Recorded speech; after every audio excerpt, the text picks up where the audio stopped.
And I think we are live. Hi guys, welcome to episode 60 of Live Security Dog Handler. Here for, I don't know, however long, half hour, 45 minutes, hour, depends on how many people come in, how many questions we get through. Obviously the chat box is there for anyone to ask questions, or if they've got a topic they want me to talk about. I can talk about a few things that's been going on. I've had a bit of a disrupted week this week. It's been a bit of a challenging week, but we're there. That needs to stop rattling. I think that should stop it rattling.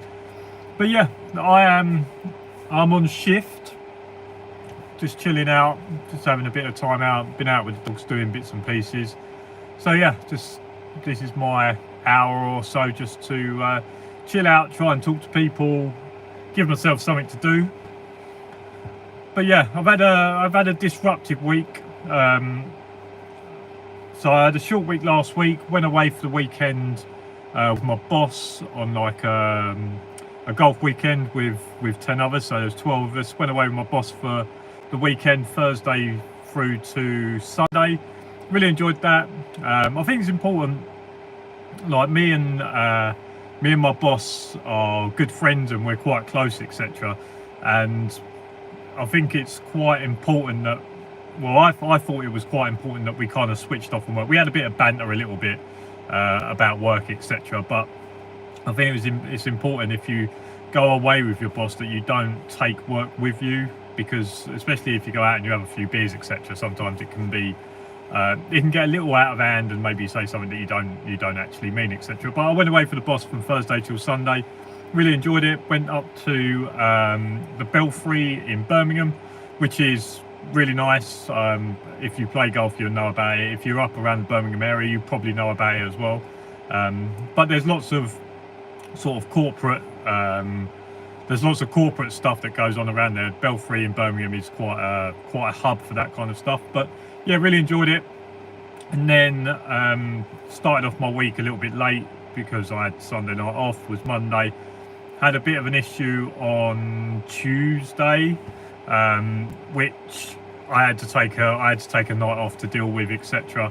And then yeah, so I've done Monday night, Wednesday night, and now tonight. And yeah, like I say, it's been a bit of a disruptive week, but I had a couple of days off just to sort of reset myself. It's been nice as well to have just a couple of days off just to have a bit of a sleep. Like the good thing about when I went golf, I managed to get some decent lay-ins in the mornings, etc. Because with this work, it's quite easy to cut down on sleep, and before you know it, you've only been having like 4 hours sleep every day for like a week or 2 weeks, etc. So it's quite nice to be able to relax. And I think, again, I've said this before, like sometimes it's nice just to get away from the dogs. Like I obviously enjoy the dogs, etc. I've got both on board with me tonight, but it's quite nice to get away and not have to worry about the dogs, not have to worry about getting up, walking them, feeding them, playing with them, training them, and all that sort of stuff. So I think it is important in this job when you spend so much time. Well, obviously I spend so much time with Cooper, etc. Sometimes it's just good to have a bit of a break. And he went to my mum and dad's for a couple of nights where he could chill out a little bit more, bigger garden, so he can run around and be a bit more of a lunatic, etc. So yeah, not to say, had a good week, had a good weekend, etc. And then a bit of disruptive week this week. If you're coming into the live, the chat box is there. Say hello. If you've got some questions, then I can do my best to answer them. If you've got some topics that you want me to talk about, then obviously you guys can help as well. In terms of work's been pretty good. I think we've been given an end date for this site, so I've got a feeling that I'm going to be changing sites soon. I say I might be. The site that I was on last time, they gave, well, the last two sites I've been on, they've given like end dates, and then you get to the end date and it's like, oh no, we want you for another week, want you for another month, etc. So we have given, I've been given a bit of an end date for here, but until they officially say, right, don't come in tomorrow, I'll be here. But so I might be changing sites soon, etc. Work's been decent. Been pretty chill. This site is reasonably it's been reasonably good to me, to be fair. Like, it's not the most fantastic site, like there's not a grass area, etc. It's not, I've got an area where it's tarmacked, where I can do stuff with a dog, etc. But it's not the greatest site in the world, but it's been pretty good to me. So I've actually enjoyed being here for however long it's been, maybe 3-4 months or whatever. I can't remember how long I've been here. But yeah, so I'll be possibly moving site soon. I'm going to be going training this Sunday. So the last training session that I went to was for mine and Cooper's team certificate, because that needed to be renewed. So I had that was my last training session with a brand new trainer. So I'll be going back there this Sunday for a training session. So I'm looking forward to that, because like I said, in terms of the reteaming, it was the first time I've been to that trainer. So they had no idea about me, they had no idea about Cooper, didn't know what the levels was, didn't know where we need to improve on certain stuff, where we don't need to improve on stuff, where we're pretty good, and some stuff that we need to do better at. So it'd be interesting now when I go to the session this time, to where she wants to train in a certain area, whether she wants to do more obedience, whether she wants to do more protection work, or whatever it is. So that'd be quite interesting. I'm looking forward to that. And yeah, other than that, like I say, work's been pretty good. I've got no complaints, etc. My boss had no complaints, so we kind of had a bit of a chat whilst we was away. And as far as I can tell, like, he's happy with me. I think one of the key things about me, although I'm PAYE, I'm quite self-sufficient. Like, I don't have to be told to what I'm working, in terms of, they say, like, this is your site, these are your hours, and I just kind of go and do it. And the only time I ever really get hold of them is if there's a problem or something comes up, etc. So I think that's one of the things that he seems to enjoy about having me working for the company, is that I don't cause any problems. And if there is little things that go wrong, etc., sort it out myself. I don't ring up all the time and complain about loads of different stuff. And I think that's one way in which you can become a handler that a company wants, rather than a handler that a company keeps, in order for you to earn them money. I think that there are quite a lot of handlers around where companies have them because they need them to cover sites, but if they left, they wouldn't be massively disappointed. The way in which you can become a handler that a company wants to keep is obviously being good at your job, being on time, being punctual and all that, but not causing them headaches, not causing them problems, not ringing up and blowing things out of proportion, etc. And that's the way. But I think that goes with more or less any kind of job, but especially in this one, from what I've learned or what I've seen, etc., like, lots of handlers cause lots of little aggravations for managers through very little things that don't really need to be made into anything bigger than what you can probably deal with on site yourself, etc. So yeah, I'll say I'm pretty good. If anyone's got any questions, chat box is there. Ask me a question, give me a topic. So yeah, like I say, I'll go and training on Sunday. Then next week is going to be a pretty standard week, I think. And then, like I say, I think we're going to be coming near to the end of this site before I'm moving on to the next one. So I'll be interested to see where I go next. I know that there are a couple of options that they've had long term, but the last few times that my sites have finished, it's been looking like I've been going to them sites and then something else has popped up and I've gone elsewhere. So I think it's one of them things where they might say, all right, we're going to send him to X site because it's a long-term one. I know that we can stick him on there for probably another 6 months and he'll just go there and do his shifts. But then again, something might just pop up in the next week or so, and they'll say, well, okay, we want you to go there. It's quite similar. So when I finished my first site, they basically gave me my first site in terms of it being my own. I was doing 4 15-hour shifts. So in terms of what the client would see, they would see me on a daily basis. Yes, it was 15-hour shifts, and yes, it was a lot of work in a small matter of days, but the client only ever really saw me. They'd see someone else on like a Friday, but in terms of Monday to Friday morning, I would be the one that they would see most regularly. So I think that's what they try to do. I think that's what they try to do with me quite a lot, because I'm quite a outgoing handler, and I feel like I'm pretty good at talking to clients, and I don't feel like Prestige have got any worries about me talking to clients. Is that they will try and give me a site that is possibly client facing if they can, in order to get a rapport, especially I think if it's a decent client, that they can get more work out of by sending someone that will get involved with the client and having conversations and building a bit of a rapport. They probably feel like that's a good chance of getting more work out of them, etc. So I think that also being a decent handler with good communication skills can also make you a needed handler, by being able to send you to places where you could possibly get them more work while building a relationship, etc. Because a lot of the time with sites, etc., is that the dog handler is the only person that the manager or the site manager or whoever it is going to see.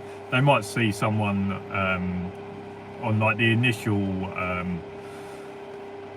visit, to quote obviously, for the work, to see what's needed, etc. But on a day-to-day, week-to-week, month-to-month basis, the handler is the one that they're going to see the most.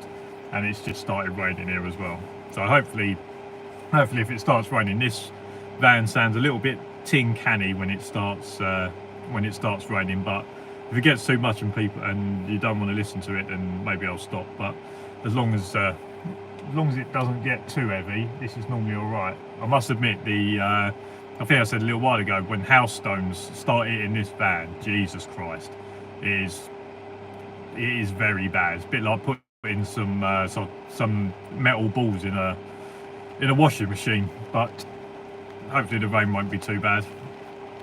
What we got coming up? So video wise, I haven't got anything for this week. I haven't got anything for this week yet, although there will be a video for Saturday. I'll find something and do a video on it, etc. I was interested, the numbers on the video last Saturday, so the first dog video, I thought the views and the numbers might be a little bit better than that. I think it was quite an interesting video. Obviously I talk about, is that annoying? Is that rain going to be annoying? But I thought the views might be a little bit better. I think it's quite an interesting topic in terms of, especially with me, where I didn't get my dog specifically for this job. I got him to be a pet, and then obviously I moved that on. But obviously the next dog that I'd get, I'm going to get him for more job specific role. And I kind of showed the missus a couple of dogs the other day, and she was like, oh, I don't know about this dog because it looks really scary. And I said, you do understand what the dog's job role is going to be. Like, that is not the whole idea of the job, not the whole idea of the dog, but if someone looks at that dog and goes, don't fancy that too much, does a lot of the legwork for you, etc. But I think the video last Saturday, Security Dog Handler First Dog, is definitely a good video for people that are looking to get into this industry, some things that they might want to think about, etc. But like I say, for me, who didn't get my dog specifically for this job, when I get my next one, I am going to have to think about that. And there will be some of them questions in that video that I'm going to have to ask myself and answer, because like I said with with Cooper, because when I first got him, I had him as a pet. He's always lived indoors, and thankfully for me, through the training and sort of the stuff that we've done, I can trust him around people, and he is reasonably friendly in a home setting, etc. And I can let people through the door and that. But that's not always going to be the case. So especially when I start looking for my next GP dog, I'm going to start thinking, okay, well, do I need to get another house? I probably do. I probably need a bit more space before I get to my next GP dog. But in there, do I need to start thinking about somewhere that the dog can go when people are around? Because in that video, I said, like, with Cooper, he's reasonably friendly and I can trust him around people, and I can let people into my flat and he will calm down after 5 or 10 seconds, etc. But even the other day when my neighbour come down, so Cooper knows my neighbour to a certain degree. I've had Cooper next to me when we've been chatting. He's obviously knocked on the door before and we've had a chat, etc. But I wouldn't let my neighbour just let himself into my flat. I wouldn't trust Cooper not to understand that I've allowed him to walk into our flat when no one's there. So when I let him in, yes, Cooper calmed down after 5-10 seconds, etc. And then him and Ollie were playing around. But you could see by my neighbour, who has known Cooper for nearly 3 years now, he's barked at him a few times just because passing, or I've walked out of my flat as he's walking down the stairs. Cooper's obviously barked at him a couple of times, but Cooper's never tried to bite him. He's never had a go at him. I've had the neighbour in, but when my neighbour come in, you could still tell that he was keeping an eye on where Cooper was. If Cooper went round behind him, he was looking to see where Cooper was. So when I get my next place, do I need to think about having somewhere that I can put the dogs if someone comes in? If someone comes in to do, I don't know, a sofa delivery, do I need to have somewhere where I can put the dogs? Because if the Sky Man comes in, if there's a sofa delivery, or an electrician comes in to do a quick job, or whatever it is, I go and throw Cooper in the van, because it's much easier for me to put Cooper in the van, the guy to come in and get his work done, than it is for Cooper to let the guy in, get Cooper to calm down, and then get Cooper not to pester the guy whilst he's doing the work.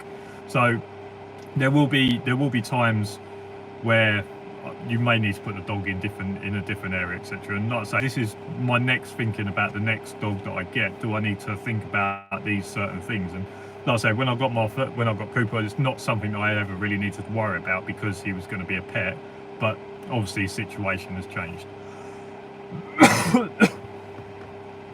Oh, getting a bit hot.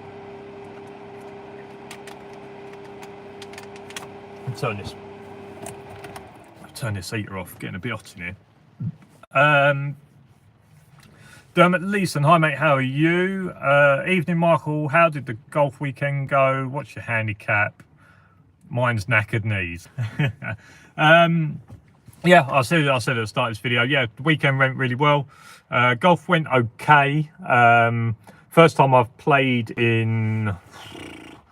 since December 30th, so what's that? First time I played in like 3 months or a couple of months, whatever.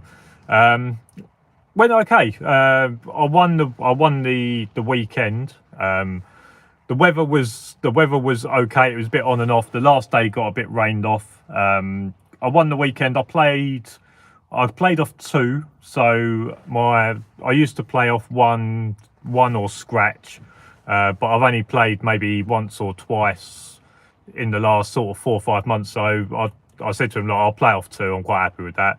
I had 36 points the first day, and then I got 31 points round the Brabazon at the Belfry, and then I got 28 round the PGA at the Brabazon on the last day. To be honest with you, my body started shutting down. Like I say, I haven't played golf in so long, and then I've gone and played 3 days in a row, trudging around some wet conditions, as always, as also obviously having some beers and doing some reasonably long days drinking until 12 o'clock at night. My body kind of gave up, especially the back nine of the last day. My arms were just swinging.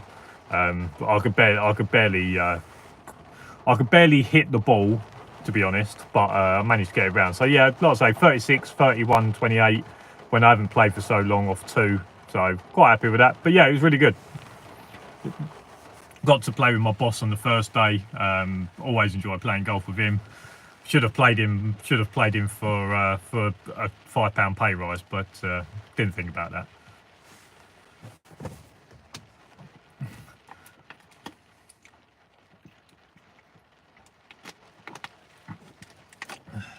Thankfully for me, my knees are pretty good.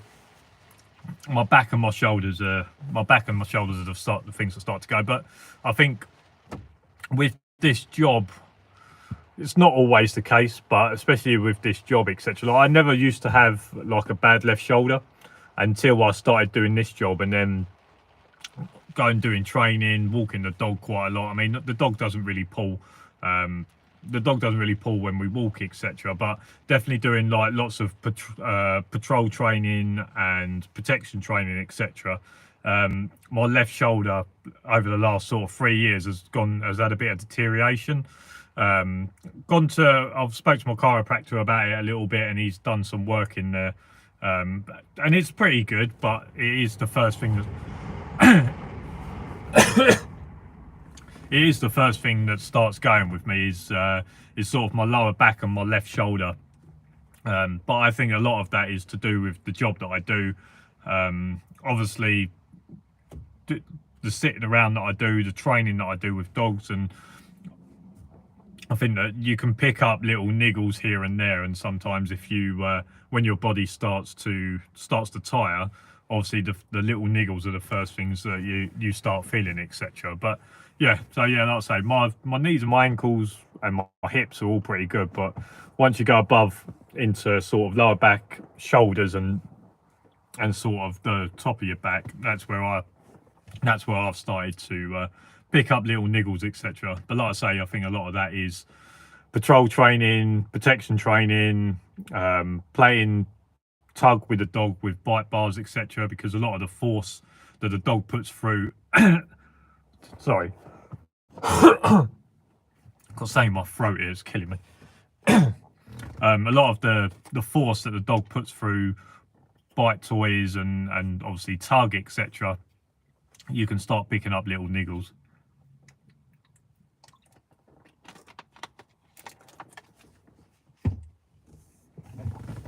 I'll be interested, because I've never really spoken to like a top decoy, etc.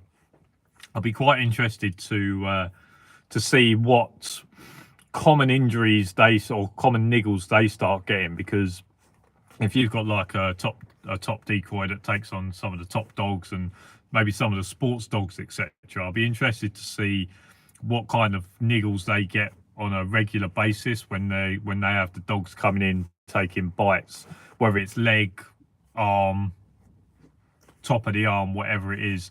Obviously them continuous hits of the dog that they're doing on a regular basis. I'll be interested to see what niggles and injuries are most common with decoys.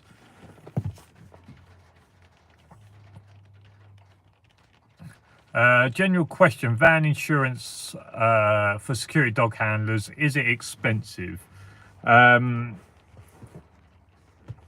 It depends. So if you, as far as I'm aware, in terms of security dog handlers, if you are a self-employed dog handler, it's, from what I understand, is that your vehicle is going to need to have business insurance. So your van is going to need business van insurance, which is going to be a bit more expensive. In terms of me, because I'm a PAYE handler, I'm just using my vehicle to go from A to B. So it's my van is like my commute to work. I don't start work until I get on site, and the moment I leave site, I finish. So in terms of me going to and from work, that's just me commuting. So that's all I put into my van insurance, is that I'm using the van for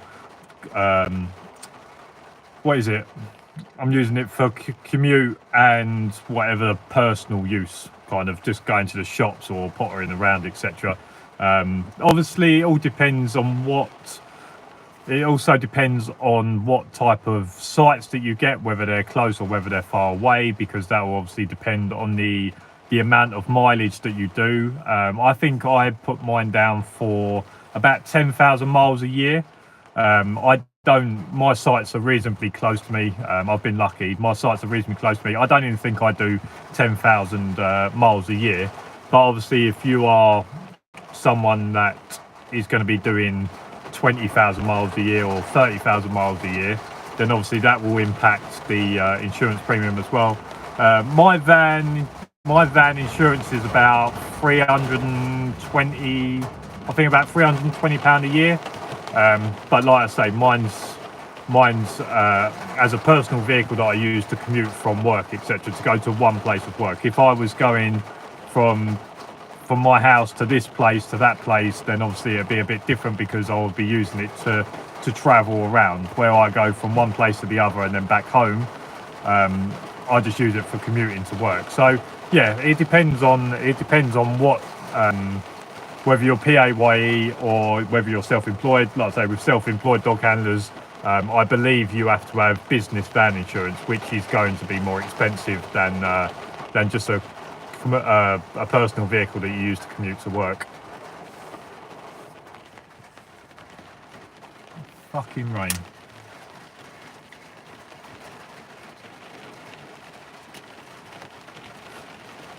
Just can't seem to shake off the rain, can we? Every time we think like we've got out at the end of the rain. Today's been a really nice day, and then you get to work and it starts pissing down with rain, which is annoying. Hey boys. It's annoying because you want to get out and do stuff with the dogs, and as I've said before, I'm happy to get out, train the dogs, do stuff with the dogs, etc. But I'm not going to get the dogs out, get them soaking wet and all that just for a bit of fun, etc. Is that rain annoying? Let me know.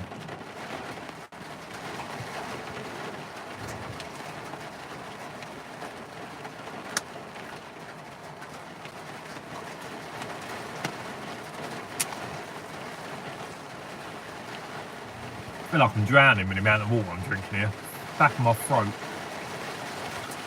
So yeah, has anyone got any other questions or any topics? I'm happy to talk about topics as well, etc. I haven't seen a lot of stuff on social media about dog handling and that recently.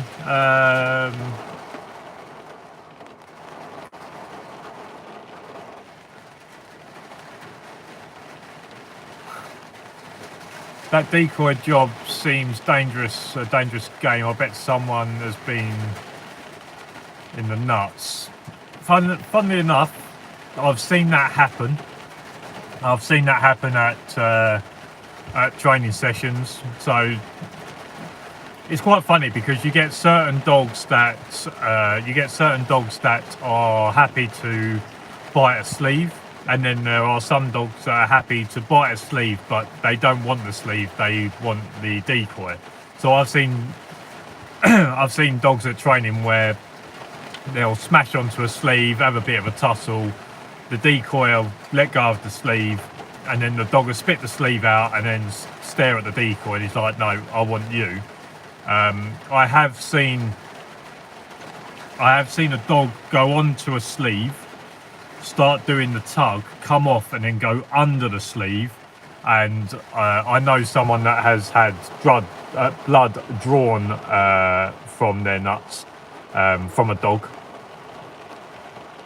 That's quite a common one I've seen, where when someone puts the sleeve out and the dog goes underneath the sleeve, and the decoy has to realise pretty quickly, or the handler has to not give the dog enough lead to be able to go past and under the sleeve.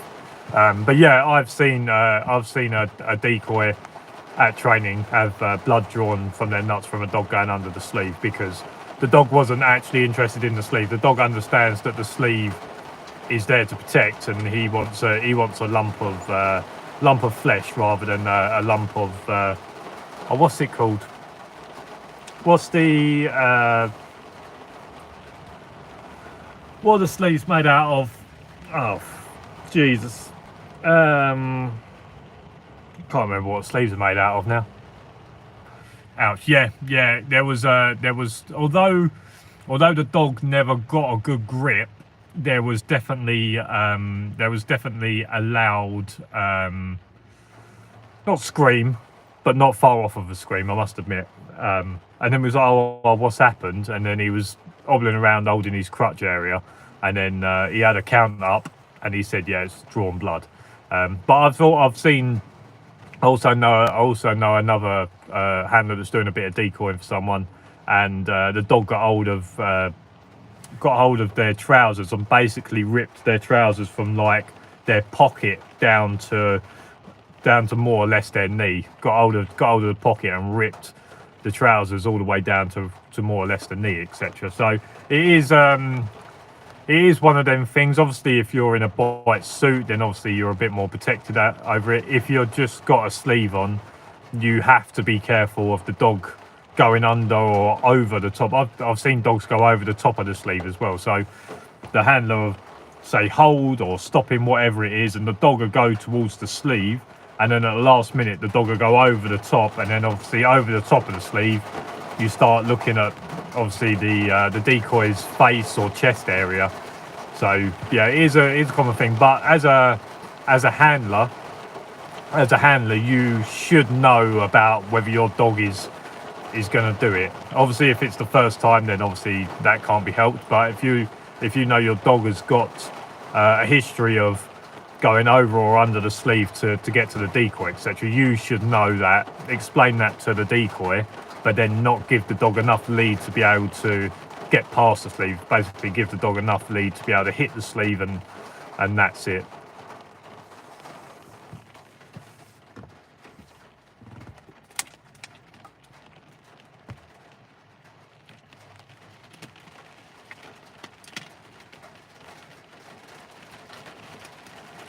I'm interested because there's a podcast I listen to. It's the Oh My Dog podcast, and it's got Jack D and Sean Walsh, a couple of comedians. It depends if you're into your comedians or not. So there's Jack D and Sean Walsh on the Oh My Dog podcast, and their latest podcast is them going to Crufts, and so last Monday was their first one with Crufts. On the second one, that's coming out this Monday, Sean Walsh on I think day one of Crufts was part of the police display, and basically they let him do like a little run. He was in a bite suit, and they let him do a little run, and they sent a police dog in to take him down, and basically the police dog hits him and he falls flat on his face. And I'm going to be interested to hear the episode coming up this Monday, because he's going to talk about what it felt like to get hit by the police dog, etc. And like I say, they're not dog handlers, they're comedians, and they do an Oh My Dog podcast where they just talk to celebrities and people about their relationship with their dogs. But it'd be quite interesting to hear about this one, because it'd be quite interesting just to hear a member of the public talk about how it felt to get hit in a bite suit when they knew it was going to happen. But I think that'd be quite interesting. So if you're into your podcasts, coming out this Monday on Oh My Dog is Sean Walsh talking about getting hit by the police dog at Crufts as part of their little display, etc. So I'll be interested. Some people might not. Throat, man.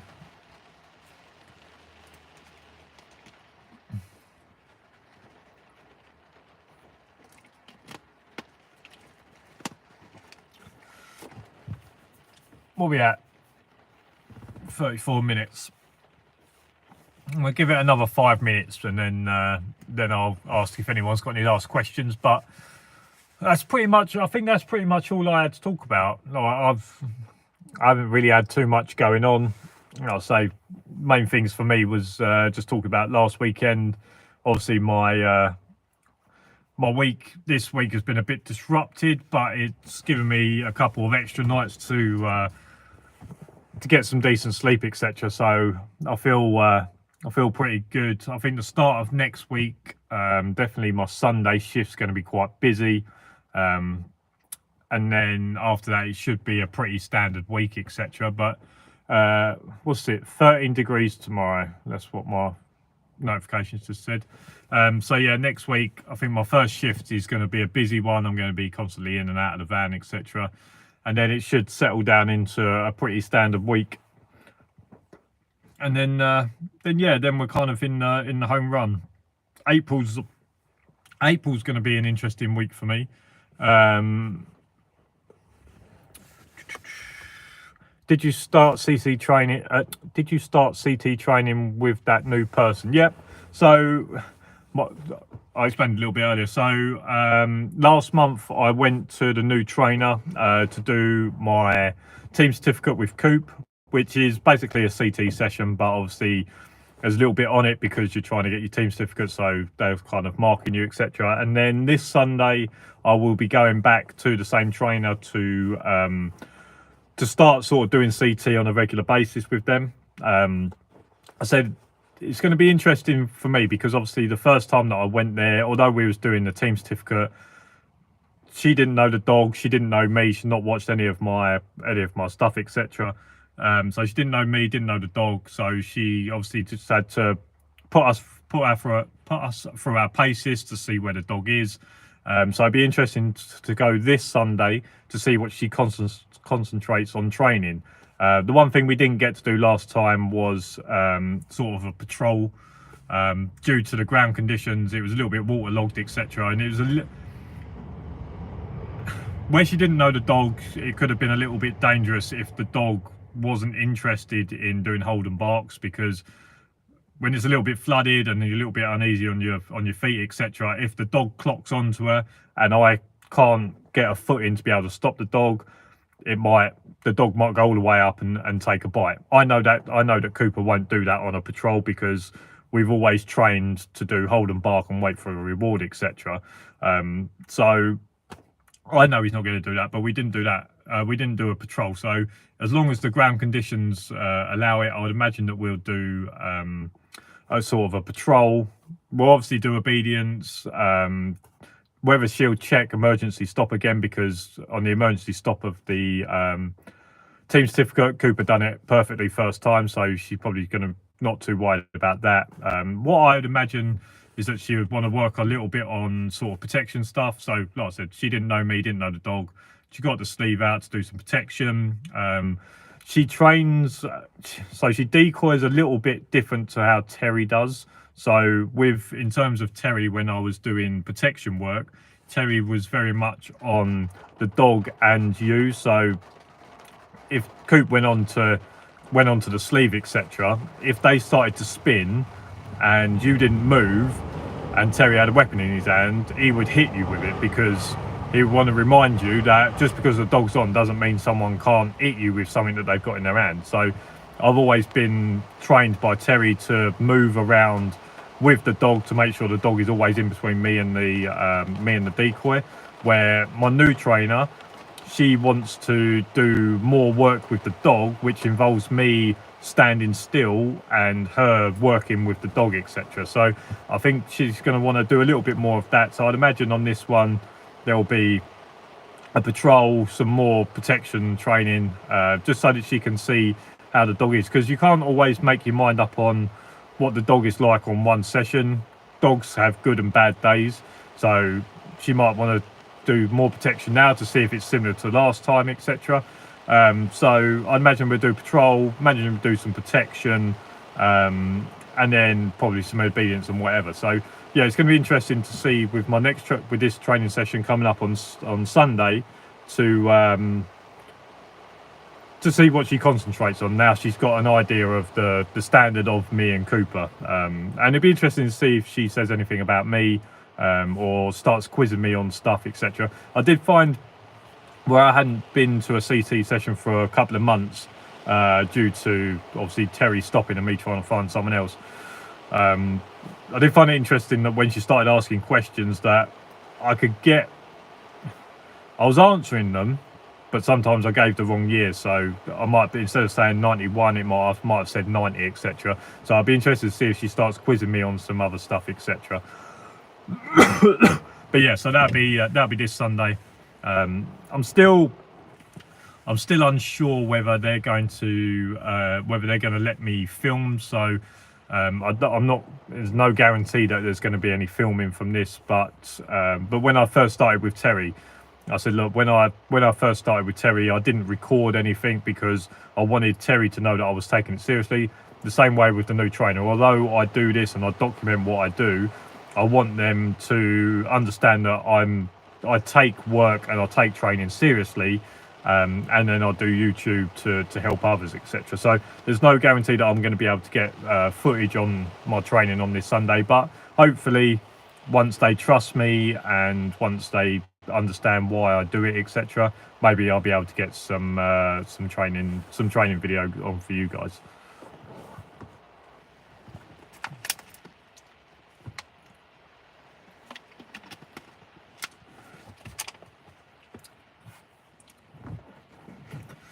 Okay, that is 40 minutes, or just coming up to 41 minutes.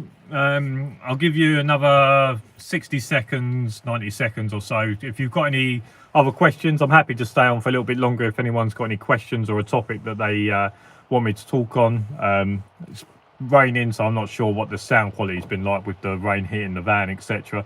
But yeah, if you've got any last questions, just put them in the chat box. If not, then I'll probably call it there. Like I say, there will be a video out for this Saturday. I'm not 100% sure what it's going to be just yet, but I'll get something out for you guys, etc. But other than that, like I say, everything's been going pretty well. Me and the dogs have been, well, Ollie's been throwing up a little bit, but me and the dogs have been healthy, etc. So nothing to really report.